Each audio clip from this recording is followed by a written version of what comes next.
The history of London's casinos, starting in 1962. I'm concentrating not on today's casinos, they're boring or very regulated by law and so on. I'm going back to what I call the Wild West days, of 1962 to 1968, because in 1968 the first Gaming Act, august body called the Gaming Board, were created by Parliament, and everybody had to behave themselves. We're off to a cracking start.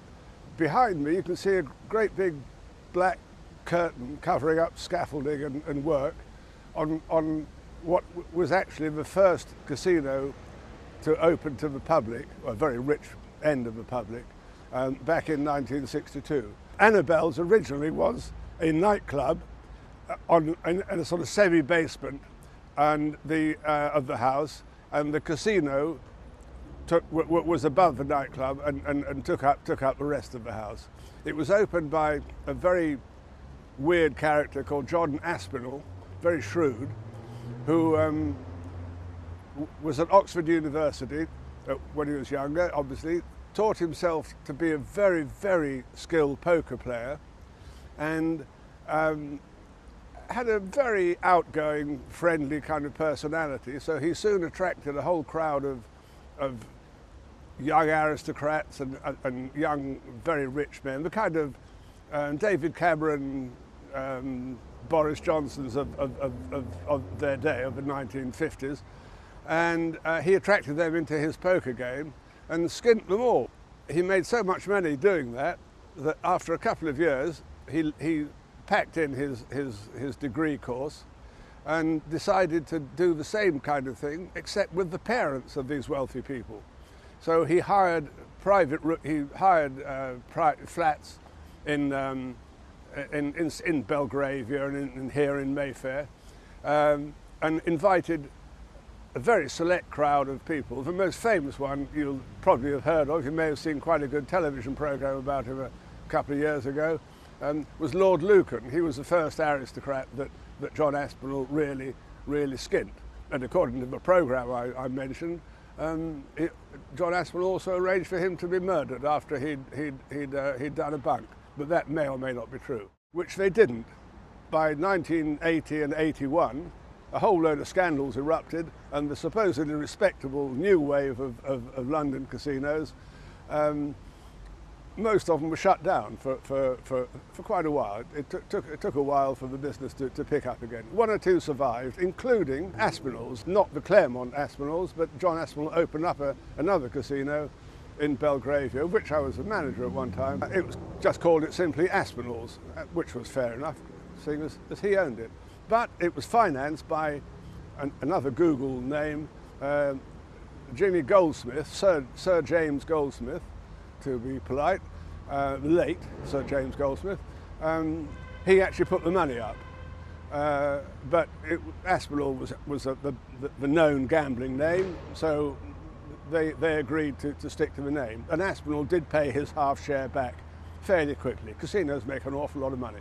In these private casinos, he ran them for several years, made a lot of money. In 1958, he and his mother, Lady Osborne, who to a very large extent ran the place, they were raided by the police. They went to court and were accused of running a common casino. That's the legal phrase. To which Lady Osborne said to the prosecutor or the judge or somebody, she said, young man, a casino perhaps, but common never. And they're all very Oscar Wilde. Of course, everyone peed themselves laughing in the court, and Anyway, they won the case, so and there were slight modifications to the gambling laws of the day. And 4 years later, in 1962, he opened the casino, the Clermont Casino, which you can't see behind me because it's covered up. Other people who lost money there later, Lord Derby, he was very, very wealthy. He lost millions, tens of millions in today's money, and eventually stopped gambling because he didn't go skint. He had far too much money to ever go skint. But he he had the sense to stop handing over his fortune to John Aspinall. And in 1972, 10 years after he'd opened it, John Aspinall sold it to the Playboy organisation. They had the Playboy Club up and running in Park Lane, but they wanted a posh place as well, so they bought it and made very good money out of it. One of their biggest stars when Playboy had it was the Sultan of Brunei, who you could say owns Brunei. He's the head of the royal family of Brunei. A very oil-rich place, sort of Malaysia way. He lost millions there as well. So it's changed hands a little bit since. It now, I believe, belongs to somebody from Southeast Asia. Behind the cameraman, on the other side of Berkeley Square, there's Jack Barclay's Bentley and Rolls-Royce showroom full of cars costing squillions. And what a good place to be, because the Clermont casino has windows and is open during the daytime as well as at night. So if somebody has a winning streak one afternoon, has got a couple of $100,000 to chuck about, they can wander across the square and buy a Rolls Royce. If, on the other hand, they've just lost a couple of $100,000 and it's hurting, they can go across and see if Jack Barclay will give them a halfway decent price for their existing Rolls Royce. So, you know, pretty good place to put a Rolls Royce and Bentley car showroom. So there you have it.